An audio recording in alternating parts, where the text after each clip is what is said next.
Hi, this is Doc, and you're listening to Shipshape and Bristol Fashion. Shipshape and Bristol Fashion boys along the harbour side. From Avon Gorge to Underfall, we'll heave and haul the line. Secure the barrels down below, bind them, tie and lash 'em. This vessel, she is certified Shipshape and Bristol Fashion. Ahoy there, shipmates, and welcome to Shipshape and Bristol Fashion, a podcast dedicated to the work of the Port of Bristol Shanty crew. It's great to have you on board, and I hope you've been keeping well. On this episode, we are going to pop down to the crew room and talk to Nobby and The Rev, and catch up with what they've been up to and what it means to be part of this crew. But first, we're going to pop over to the Signaller and get all the news of the Port of Bristol Shanty crew.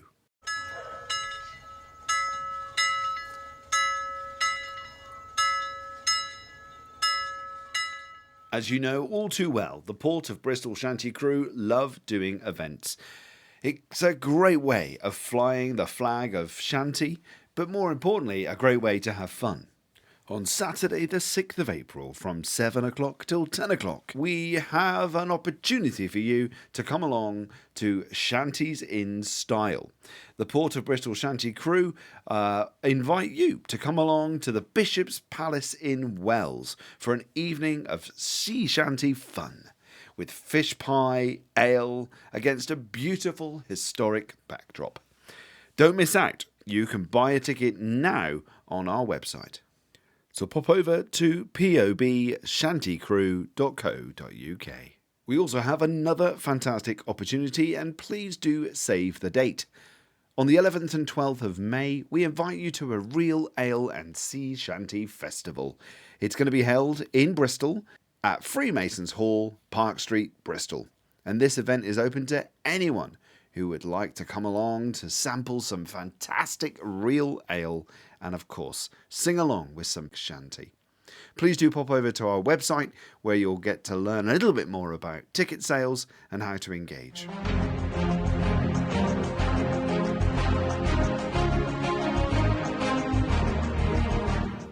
Since our last podcast, the Port of Bristol Shanty crew have been busy. They've just been to the Old Bank Hotel in Chippensodbury on the 5th of March, where they were taking part in a Trelawney Shout, a celebration of St Piran's Day, who of course is the patron saint of Cornwall. And they were with other shanty crews having a good old sing-song and a jolly good time. It's also worth recognising we should all sing happy birthday to our very own Chuffer, who of course is celebrating his birthday, and so a big happy birthday, Chuffer, and I hope you really did have a wonderful day. Of course, there's plenty of opportunity to catch up with what's going on with the Port of Bristol Shanty crew on our Facebook page, so please do search us, Port of Bristol Shanty crew, and you get to see some of the live activities that these guys are up to. In fact, recently they've just celebrated their belated Christmas dinner. They gathered together to enjoy the fact that they've managed to raise £27,000 towards the Teenage Cancer Trust over the last 19 months. What a phenomenal achievement, and I bet that Christmas party, somewhat belated, was clearly enjoyed by all. There's been many shipmates that are fans out there. We really do appreciate everything you do for us. There's plenty of fans that have had their birthdays, so a huge happy birthday to you all. And of course, since we last met on the last podcast, we can celebrate the fact that we had St David's Day. So happy St David's Day to Skipper and to all our friends that live across the water over in Wales. From Welsh Backey I said goodbye to sweethearts, wives and friends, and down the marsh we sailed away to wind through Avon's bends. Don't tie me to the bollard, mate, don't lash me to the mast. I'm bound away for Klondike shore, this voyage will be my last. So next up, we're going to pop down to the crew room for a little glass of red wine and listen to Nobby and The Rev to hear about their story and the Port of Bristol Shanty crew.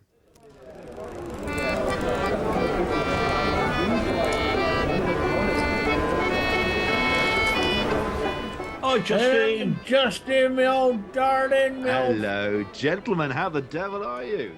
Very well. Very well. Good. That is great to hear. So first up, let's get introducing yourself to the listeners. Nobby, Ian the Nobby Die. Yeah. Steve the Rev Hawkins. And we've been singing together since about 1983. Yeah. 1983. Yeah. And Nice. I first met him when I was teaching at Loch Lees. In the first week, I heard this dulcet tones coming up the corridor. I was a science teacher, and I thought, that sounds good. So I nipped out in the corridor. I did, nipped out. I can see it now, coming out for the door. And we started singing together. Yeah, Rosabella. Yeah, whatever it might have been. Yeah, I think it was a Rosabella. Yeah, and the rest is history. And One Monday morning in the month of May. One Monday morning in the month of May. I thought I heard the old man say, the Rosabella will sail today. That's probably enough. Yeah. I see Justin getting worried. Yeah, he's getting worried. No, it's all right. It's all right, of course. No problem at all. So, Nobby, what I'd like you to do is just to let us know your history. How did you get yourself into She Shanty? It started off way back in about the late 60s. Okay. At the time, I was working at the Bristol Omnibus Company as a coach painter. Okay. And the signwriter played a guitar. And I fancied doing a bit of guitar stuff. I said, the only things I know are sea shanties. Wow. And I got a guitar, but I couldn't play it. And we went to the Lamb at Iron Acton, little folk club, and stood up to do a Malvinia record. What have they done to the rain? And it was a total mess up.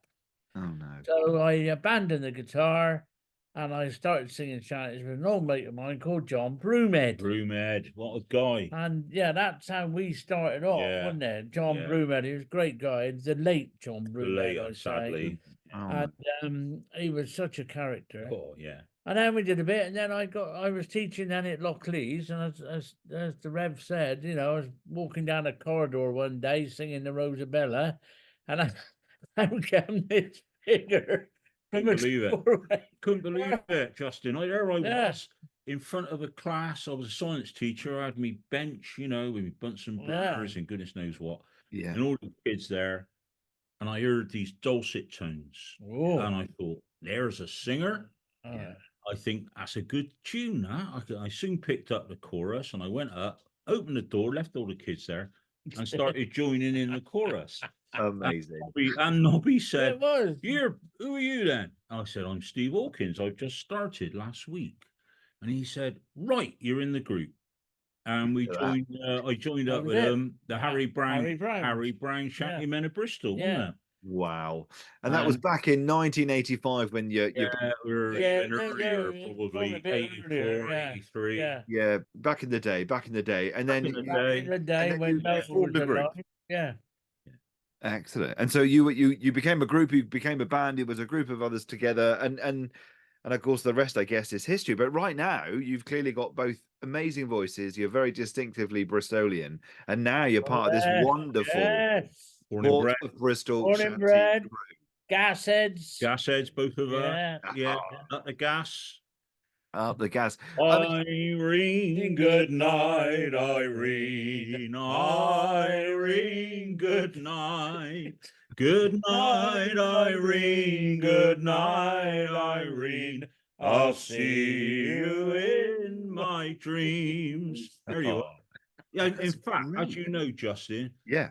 I'm a priest in the Church of England. Yeah. I was once chaplain to Bristol Rovers. Wow. I have to say, it's helped my preaching no end. Has it? It gave me an insight into pain and misery that otherwise I would never have gathered.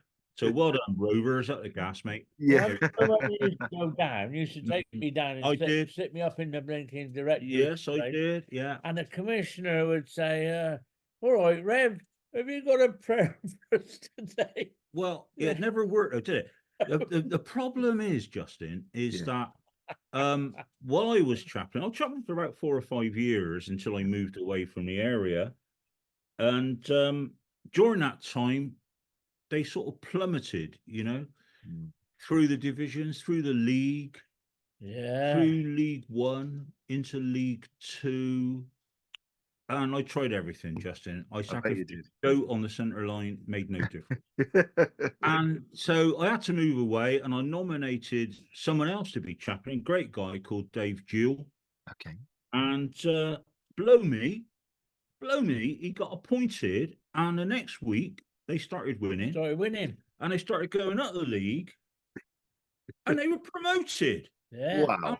Where was God in all that, Justin? I do not know, but there's probably a thing. There's a paper in that somewhere. Oh my goodness. Must be. So the Port of Bristol Shanty Crew, it's just grown from popularity. Everyone loves a good old-fashioned sea shanty, and of course you now with other like-minded souls sing regularly. I bet you guys are really proud of what it's done and where it is now. Yeah, very much so. And it all sparked off one day when I was going down to the Camp of Baldwin and putting away the theatrical set. Yeah, all the props. And Arthur Grannon, who's one of our singers, said, one of those two lads sing over there. So I went back into the lodge room, which was empty. I said, I hear you sing. No. I hear you sing. That's it. You're in the group. And told the Rev about it, and that was it. Yeah. Nobby and I had a meeting here. In a sense, we had a meeting. We had a few points around the table. That's the best kind of meeting, chaps. And we said, we ought to form a new shanty group. Yeah. But Arthur Grannon, and I emailed people like John Hayes and Mike Whitworth and Mike Page and Andy Moore and loads of others. And Bill Harrell. Yeah, good old Bill. And I sent him an email saying, I'm going to make you an offer you can't refuse. That was what I said. Yeah. To offer you the opportunity to join what will become the finest shanty group in the southwest of England, if not England itself. That's right. And they couldn't refuse. England, St. George. Yeah, they didn't. They didn't refuse. Right. And so we all got together, and they hadn't sung shanties at all. One of them had a bloke called Skipper. Okay. Terry Gunter. Terry Gunter, he's an ex-Welsh miner. It's in his genes. It's in his genes. Yeah. So we all got together, and at first it was slow going. They had to learn how to sing. They had to learn the choruses, and do you know what? The learning curve was so steep, and they were absolutely brilliant. And before too long, we were singing together. They'd learnt songs. The pressure was off me and Nobby. Mike Whitworth knew a few, didn't he? He did. Mike knew a few. So he went from there. And to be honest, Ashley, what a guy. He likes wearing hats, does Ashley. Oh, he does. He's a big hat wearer. And Shuffer wears hats as well. Oh, yes. Andy Moore. He's a big hat wearer. Yeah, I don't know how many hats he's got. Loads. 100 or so. Loads. Loads of them, Nobby. Loads of hats he has. And you don't just sing old school shanty. You obviously try and find even modern tunes or even write your own, I hear. Can I just introduce this young man here? Right. This is, as you know, Nobby Dodd. Justin, remember that? Not only was he one of the best teachers, one of the best I've ever worked with, but he is an artist. But I'll tell you a little story, Justin. When he worked on the buses, down at Lawrence Hill, was it?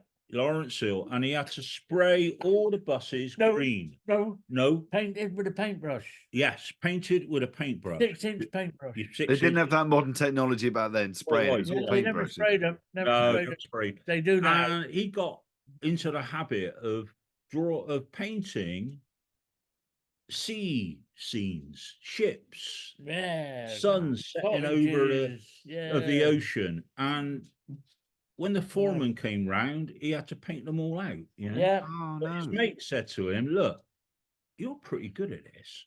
You ought to go to college." And he did.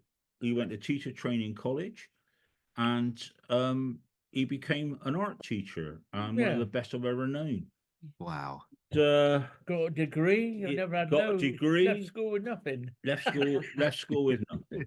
And now you've got everything. So it's amazing. He was amazing. a brilliant guy. But anyway, I was going to say, yeah, not only the art, he is a genius. Yeah. All right, this man is a veritable genius because he is a composer, a writer of contemporary songs of the sea. Wow. Particularly Bristol. Yeah. Bristol songs like Welsh Back Key, The Corncrake, Juno. Yeah. He's written songs that are sung by other shanty groups all over, I'm not exaggerating, all over the world. Yeah. Wow. He is a prince among men, a genius, a veritable genius of a composer. I stand in awe of this man. And such an honor to have him on board, hey? It's Honestly. so fantastic.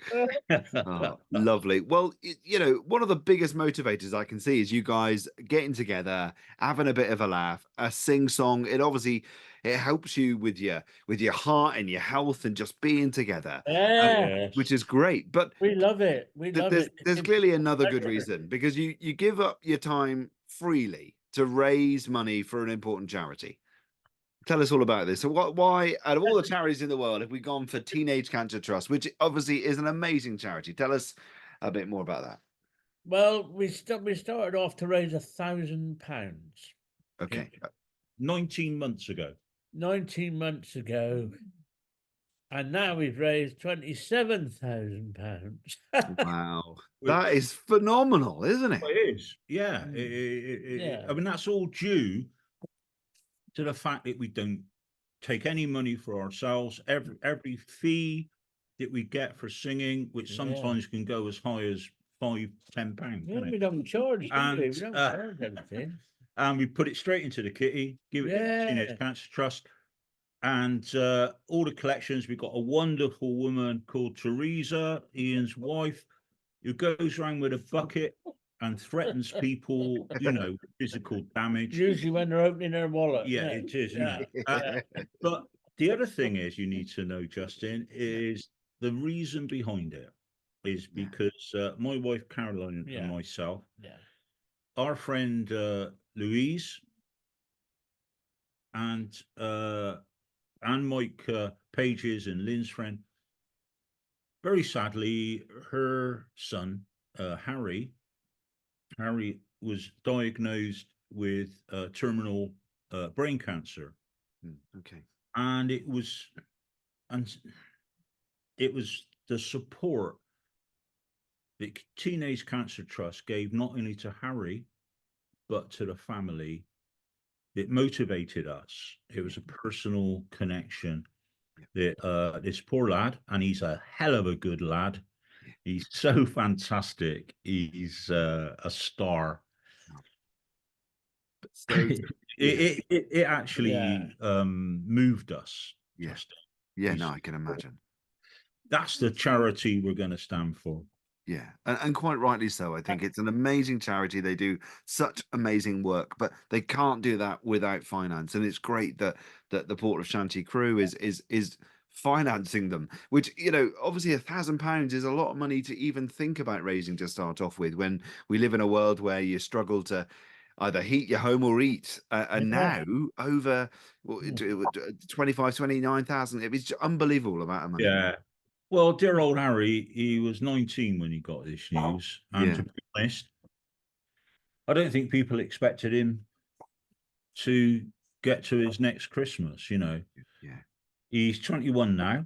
Wow. Okay. Today. It's at 21 today, actually. Is it? Wow. Yeah. Happy birthday, Harry. Harry birthday. Happy birthday, Harry. Happy birthday, Harry. Wow. And he's getting on. And the good thing is, you and Caroline are going up to the Royal Albert Hall. Yes, we are. To support the Shanty group at the Teenage Cancer Trust, convention or something? Well, it's a series of concerts that they do every year. and they have like a reception for people beforehand, and we got 2 tickets for the Shanty Crew to go up to this. I mean, Roger Daltrey of The Who, one of my favourite groups, is very much involved, has been for years. You'll be up with And him, so won't they you? invited, they only had 2 tickets because they're like gold dust, you know. Yeah, I can imagine. Because we've raised all this amount of money, everyone who's been invited are fundraisers, and got 2 tickets. And the group, the Shanty group, my dear, dear friends,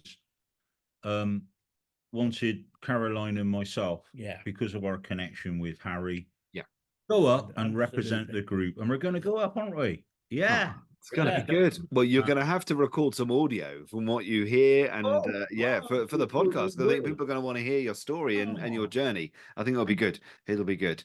Wow. Well, fantastic, chaps. This has been such a great time to talk to you. And like I said before, you must be so proud of the achievements and the way that the Port of Bristol Shanty Crew has grown from strength to strength. What next?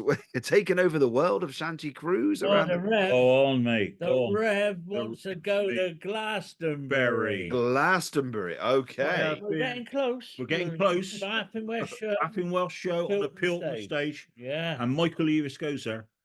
I have been an avid Glastonbury attendee, not as a vicar, but just as a punter for a number of years. Nice. And my ambition, because I saw the Fisherman's Friends there some years ago with my son Neil. Okay. And him, he said, "They're not as good as you, Dad, are they?" I couldn't possibly comment. Yeah. So we're praying and hoping that one day Michael Eavis or Emily Eavis will invite us to perform, not necessarily on the pyramid. Oh no. Although I wouldn't say no. Headlining. Think big. No. I mean, maybe maybe one of the smaller stages, the John Peel or the Park stage or something, Avalon, but maybe a very, very, very small stage. Somewhere miles away from the pyramid, but please, Michael Eavis, please. Yeah. Well, listeners of this podcast, I think you need to share this podcast and tag anyone that's connected with the management of Glastonbury and get you guys on it, because you should be there. Yeah. Make an old man very happy. Yeah. Very happy. That's Nobby, basically. I'm only just a senior member. Are you only just, but you have years of experience, Nobby. Yeah. He remembers right back. He was at the Battle of Trafalgar, weren't you? Yeah, Trafalgar. He was there. Yeah. Your fondest memory? Fondest memory. Yeah, no. Yeah. One of our memories when the Rev and I sang down at Sidmouth Folk Festival, and we thought we'd put the hat on the floor. Put a hat on the floor. Singing away, we got 20p. 20p. How about that? And the bloke that gave it to us was drunk. Oh. And he sort of walked past us, stopped, and then went back again and looked at us and put 20p in our hat. But we did sing, Nobby and I, and we went over with all our friends to Dublin. Temple Bar. Nobby and I sang in Temple Bar. And we raised quite a bit of money there. Yeah, we thought we'd sing a few songs, and then all of a sudden there's something going on, and it was people collecting for a charity. Yeah. Okay. So we advertised. So we raised all this money in our hat and gave it to them. Oh, wow. I don't know what they were. I can't remember. Was it a nun? Yeah, we gave it to a nun. That was great. Because they're always short Temple of a Bar. few bob, aren't they? Always short. Sang in Dublin. Yeah. We've been everywhere. We sing anywhere. Anywhere, anytime. Holland was a good one. Holland was interesting. Holland. Yeah. Singing the Brown Bar there. Oh, yeah. Rotterdam. Rotterdam it was. Yeah. Well, you know what? This has taken you literally everywhere, isn't it? Which is fantastic. Flying the flag for Bristol and flying the flag for the charity as well. It's so good. We've been as far north as Gloucester.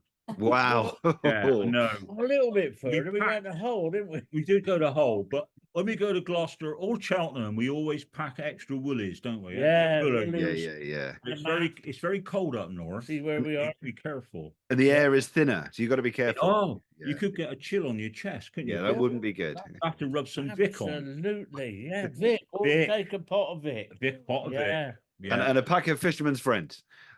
Oh, well, if you'd enjoyed listening to us, listeners, we are the Port of Bristol Shanty Crew. If you haven't enjoyed it, we are the Fisherman's Friends. Yeah.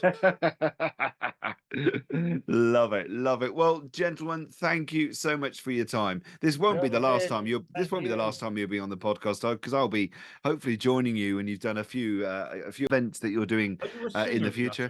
So I've not been known to be a singer, but I'm certainly someone who can record. Well, the others said they couldn't sing. They couldn't, and they were right up on the whole. No, they weren't. They were great. They were great. Nice. But anyway, well, Justin, there's always a place for you. Thank you. Port of Bristol Shanty Crew. That's right. Always. You're very kind. Thank you. What you're doing for us on these podcasts. Whatever a podcast is. I know, it's all a bit modern, isn't it? It's all a bit modern. I ain't got a clue what it is. We want to spread sea shanties as far as we possibly can. Yeah. Do you know, we did a gig at an alternative music venue in Bristol called Doozes. Yeah. And it was very alternative, because when we went there, I couldn't understand any of the music they were playing at all. So we got up on the stage, and I said, "Ladies and gentlemen, we are the alternative to the alternative."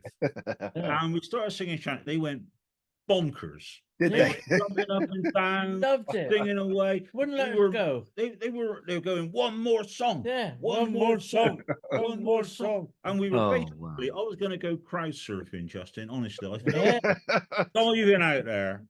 I didn't. But thank goodness for them. But just imagine that shows us that these were people, most of them under the age of 18.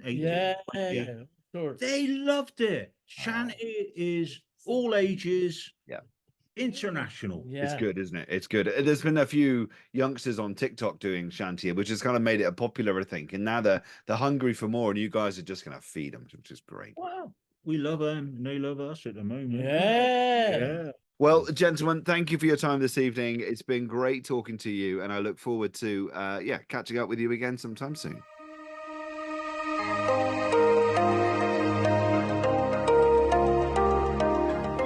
So that is it, another episode of Shipshape and Bristol Fashion. We hope you've enjoyed it, and if you would be so kind to share it with others, it would be really much appreciated. Like I said, if you want to hear about more about what the Port of Bristol Shanty Crew are up to, then please do head over to our website, pobshantycrew.co.uk, or find us on Facebook. So fair winds and following seas, and we'll see you next time. Shipshape and Bristol fashion boys along the harbour side. From Avon Gorge to Underfall, we'll heave and haul the line. Secure the barrels down below, bind them, tie and lash 'em. This vessel, she is certified shipshape and Bristol fashion. So haul away, me laddie boys, haul away, you're free. Haul away, me laddie boys, and save a drink for me. Haul away, me laddie boys, haul away, you're free. Haul away, me laddie boys, and save a drink for me.